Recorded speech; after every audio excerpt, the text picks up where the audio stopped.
ماہنامہ دریافت سے انتخاب کی سیریز کے سلسلے میں ضمیر علی بدایونی کا مضمون، جس کا عنوان ہے ادبی تنقید کا سفر سوسیئر سے دریدہ تک۔ ضمیر علی بدایونی کا یہ مضمون دریافت کے شمارہ نمبر 9 میں شائع کیا گیا، جسے آج دوبارہ پیش کیا جا رہا ہے۔ سماعت فرمائیے۔ آواز و پیشکش ظفر جمیل۔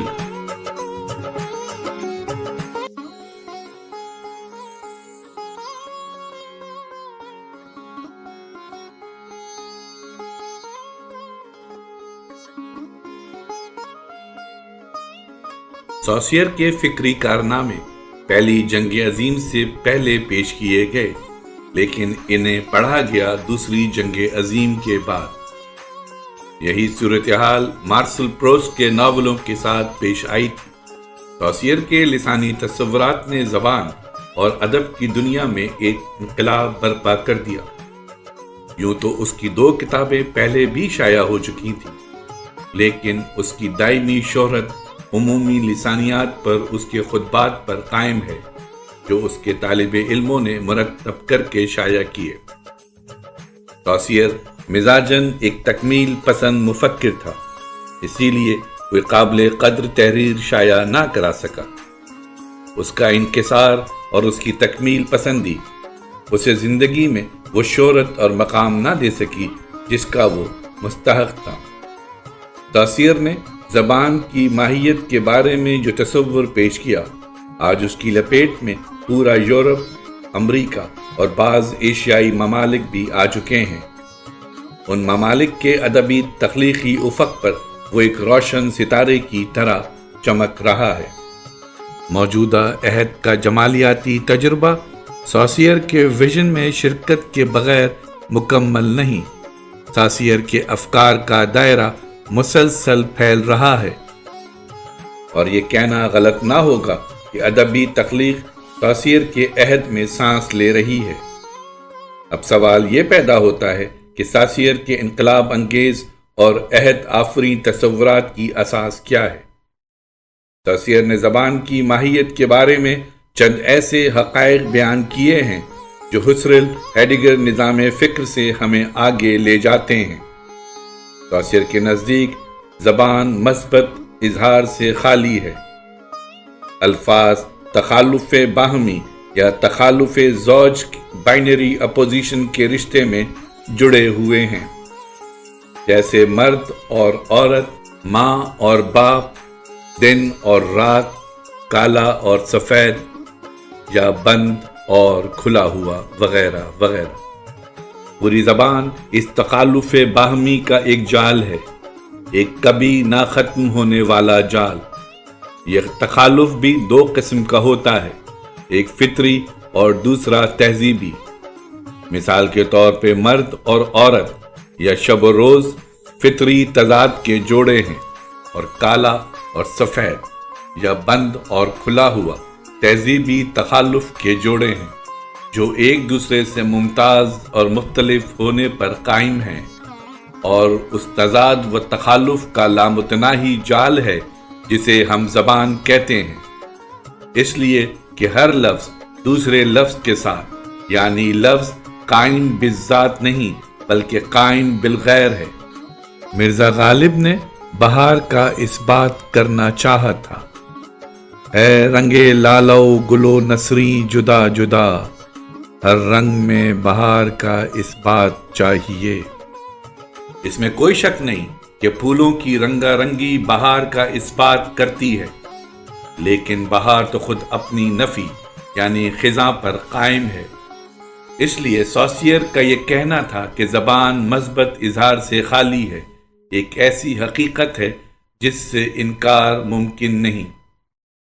یہی نہیں بلکہ یہ الفاظ علامتیں بھی ہیں، جیسے روشنی اور اندھیرا، یہ فطرت کے نظام میں موجود ہیں، لیکن یہ خیر و شر کی علامتیں بھی ہیں جو ہمارے تہذیبی نظام کا حصہ ہیں، اس لیے انہیں نشانات یا سائنس میں تبدیل کیا جا سکتا ہے۔ یہ تخالف باہمی ہمیں انسانی شعور کے آغاز سے ملتا ہے، جیسے فلسفے میں تنویت موضوع اور معروض، ازلی و ابدی، داخلی و خارجی وغیرہ وغیرہ، یہ ہمارے کائناتی تناظر کی بنیادیں ہیں، ان کے بغیر ہم کوئی خیال قائم نہیں کر سکتے۔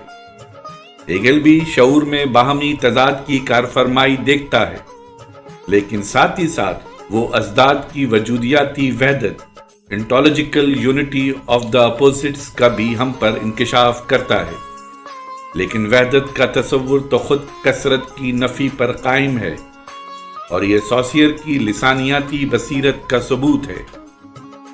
لیکن سوال یہ پیدا ہوتا ہے کہ زبان مثبت اظہار سے کیوں خالی ہے اور اس کا پورا نظام اختراق و امتیاز پر قائم ہے۔ سوسیئر اس مابعد الطبیعتی سوال کا جواب دینے سے گریز کرتا ہے، کیونکہ وہ بنیادی طور پر ایک لسانی مفکر ہے، اور زبان کے مظہر کو وہ اپنے مطالعہ کا مرکز و محور سمجھتا ہے۔ کیونکہ لسانیات بنیادی طور پر حیتوں کا علم ہے، اس لیے سوسیئر کے اس بنیادی نقطے کا جائزہ ہم اس مضمون کے آخر میں پیش کریں گے۔ آئیے سوسیئر کی فکر کے دوسرے بنیادی اہم نقطے پر نظر ڈالتے ہیں۔ سوسیئر کے نزدیک زبان ایک خود مکتفی نظام ہے جو اپنے اندرونی قوانین سے عمل پیرا ہے۔ دنیا میں اشیاء کا وجود زبان کی ماہیت کا تعین نہیں کرتا، بلکہ اس کے برعکس اللفظ خالصتاً ایک ایسا نشان ہے جسے منمانے طور پر قائم کیا گیا ہے، جس کی ہستی دوسرے لفظوں سے مختلف ہونے پر قائم ہے۔ زبان بنیادی اکائیوں کے درمیان رشتوں کا ایک نظام ہے۔ یہ حیت و صورت ہے، جوہر نہیں۔ نشان معنی کی بنیادی اکائی ہے۔ یہ نشان مشتمل ہوتا ہے لفظ، تمثال یا اشارندہ اور نفسی تصور یا معروض اشارت پر، جسے انگریزی میں سگنیفائر اور سگنیفائڈ کہتے ہیں۔ سوسیئر کی یہ دو اصطلاحیں بنیادی اہمیت کی حامل ہیں، اور سچ پوچھئے تو سوسیئر کی فکر کا یہ حصہ سب سے زیادہ معروف و مشہور ہے، اور ان اصطلاحوں کی مختلف تعبیرات کی گئی ہیں۔ ایک صاحب نے یہاں تک کہہ دیا ہے کہ سوسیئر کا لسانی فلسفہ اشارندہ سگنیفائر سے شروع ہوتا ہے اور معروض اشارت سگنیفائڈ پر ختم ہو جاتا ہے۔ گویا جس لفظ پر شروع ہوتا ہے اسی لفظ پر ختم ہو جاتا ہے۔ بقول شاعر، گامے نہ رفت ایم و باپایاں رسید ایم۔ سوسیئر کا اشارندہ اپنے معروض کی طرف نہیں بڑھتا، بلکہ اشارندہ اور معروض دونوں ایک ساتھ وجود میں آ جاتے ہیں۔ یہ دونوں جڑواں لسانی حقیقتیں ہیں جو نشان کی وحدت میں مدغم بھی ہیں اور اپنی الگ الگ دنیایں بھی رکھتی ہیں۔ شعور کی مقصودیت جب تصورات کی درآمد کرتی ہے تو اشارندوں کی لسانی بارش شروع ہو جاتی ہے۔ یہ عمل بیک وقت ہوتا ہے۔ اشارندوں اور معروضات کی مسلسل پیدائش سے زبان کا لٹو گھوم رہا ہے، لیکن اتنی قربت اور وحدت کے باوجود اشارندہ اور اس کا معروض دونوں ایک ناقابل عبور فاصلے پر کھڑے ہوئے ہیں۔ دونوں میں کوئی فطری رشتہ موجود نہیں۔ بقول شاعر، دم بدم بمن وہر لہذا گریزا ازمن۔ مثال کے طور پر ایک لفظ ہے دریا۔ اس لفظ میں اس کا تصور، یعنی دریا کے لفظ میں دریا کا تصور بھی موجود ہے، جسے سوسیئر کہتا ہے کہ لفظ دریا کے صوتی پیکر اور اس کے ذہنی تصور کے درمیان کوئی رشتہ موجود نہیں، یعنی دونوں انسان کی منمانی کارروائی کے نتیجے میں وجود میں آئے اور بغیر کسی ذہنی تحریک ان موٹیویٹڈ کے ایک رشتے میں منسلک ہو گئے ہیں۔ یہ رشتہ ہمیشہ قائم رہے گا، لیکن دونوں ایک دوسرے سے فطری لا تعلقی اور بے خبری کے عالم میں رہیں گے۔